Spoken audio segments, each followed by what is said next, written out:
요한계시록 하면 보통 뭐가 떠오르세요? 막 심판, 재앙, 이런 무서운 이미지들이 먼저 생각나죠. 그런데요, 바로 그 가장 강렬한 심판의 이야기 한가운데에 정말 놀랍게도 희망을 노래하는 장이 딱 숨어 있습니다. 오늘은 바로 이 요한계시록 7장을 한번 제대로 파헤쳐 보겠습니다. 자, 그럼 바로 이 질문에서 시작해 봐야겠죠. 이 거대한 심판의 소용돌이 속에서 그럼 하나님의 백성들은요? 그 사람들에겐 도대체 무슨 일이 일어나는 걸까요? 과연 안전할 수 있을까요? 이 요한계시록 7장은요. 정말 흥미로운 게 마치 한 편의 연극에서 갑자기 나오는 막간극 같아요. 막 심판이 하나씩 착착 진행되다가 갑자기 잠깐 하고 모든 게 멈추는 거죠.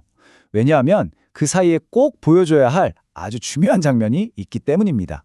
한번 상상해 보세요. 4명의 천사가 땅의 네모퉁이에서 온 세상을 파괴할 수 있는 네 바람을 꽉 붙들고 있는 장면을요. 그러니까 지금 심판이 잠시 일시정지된 상태인 거예요. 아주 특별한 목적이 있어서 말이죠. 그 특별한 목적이 뭐냐? 바로 하나님의 인을 치는 것 때문입니다. 인을 친다는 거, 이게 요한계시록 7전을 이해하는 가장 핵심적인 키워드라고 할 수 있어요. 자, 그럼 인을 친다는 게 도대체 무슨 뜻일까요? 이게 그냥 뭐 서류에 도장, 꽝 찍는 그런 게 아니에요. 훨씬 더 깊은 의미가 있습니다. 이건 하나님이 이 사람은 내 소유야 라고 선언하시는 일종의 소유권 표시 같은 거예요. 그리고 이 표식은요, 다가올 모든 재앙으로부터의 완벽한 보호를 약속하고 또 심판받을 사람들과 하나님의 백성을 확실하게 구별하는 역할을 합니다.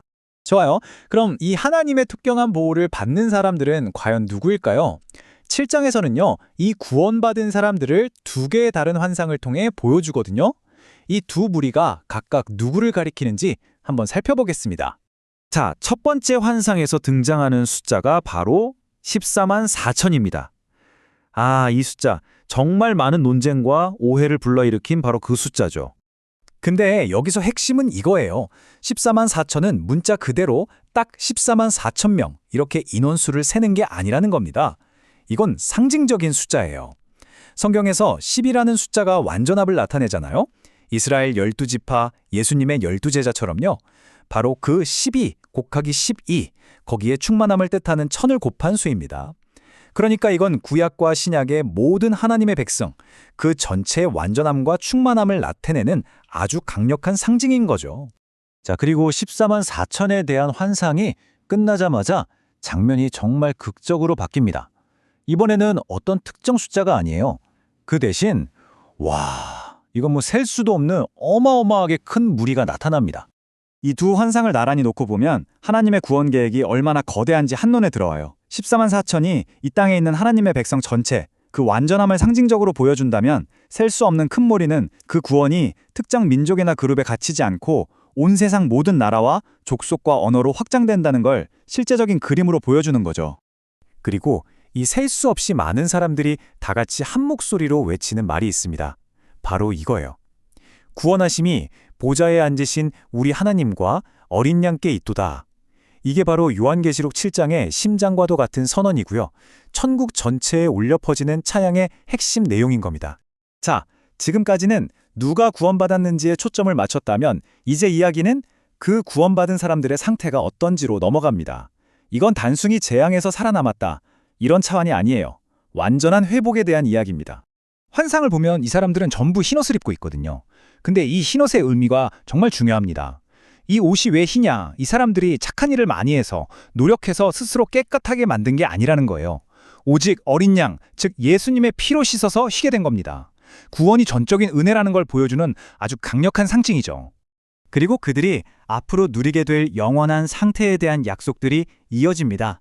다시는 배고프지도 목마르지도 않을 거고요. 어떤 뜨거운 태양도 그들을 해치지 못할 겁니다. 어린 양이 직접 그들의 목자가 되어주시고 그리고 하나님께서 친히 그들의 눈에서 모든 눈물을 닦아주실 거라고 해요. 모든 고통과 슬픔, 결핍이 완전히 끝나는 완전한 평안과 기쁨의 상태를 말하는 거죠. 자, 그럼 지금까지 살펴본 이 강력한 막강극, 요한계시록 7장이 우리에게 주는 핵심 메시지는 뭘까요? 한번 정리해 보겠습니다. 크게 4가지로 요약할 수 있을 것 같아요. 첫째, 하나님은 심판 중에도 자기 백성을 반드시 구별하고 보호하신다는 것. 둘째, 구원은 특정 그룹이 아니라 전 세계 모든 민족을 향해 열려 있다는 것. 셋째, 이 구원은 우리의 노력으로 얻는 게 아니라 전적으로 예수님을 통해 주어지는 선물, 즉 은혜라는 것. 그리고 마지막 넷째, 결국 모든 고통은 끝나고 영원한 평화와 기쁨이 온다는 궁극적인 회복의 약속입니다. 이 모든 걸 한 문장으로 압축한다면 바로 이거겠죠. 하나님은 심판 가운데서도 자기 백성을 규별하시고 끝까지 지키신다. 요한계시록 7장은요, 아무리 캄캄하고 거센 심판의 폭풍이 몰아쳐도 하나님은 자기 백성을 결코 잊지도 잃어버리지도 않으신다는 아주 강력한 희망의 메시지인 겁니다. 그래서 이 고대의 말씀은 오늘을 살아가는 우리 각자에게 이런 질문을 던집니다. 내 삶의 크고 작은 폭풍들 속에서 나는 과연 이 궁극적인 보호와 완전한 회복에 대한 희망을 얼마나 굳게 붙들고 있는가 하고 말이죠.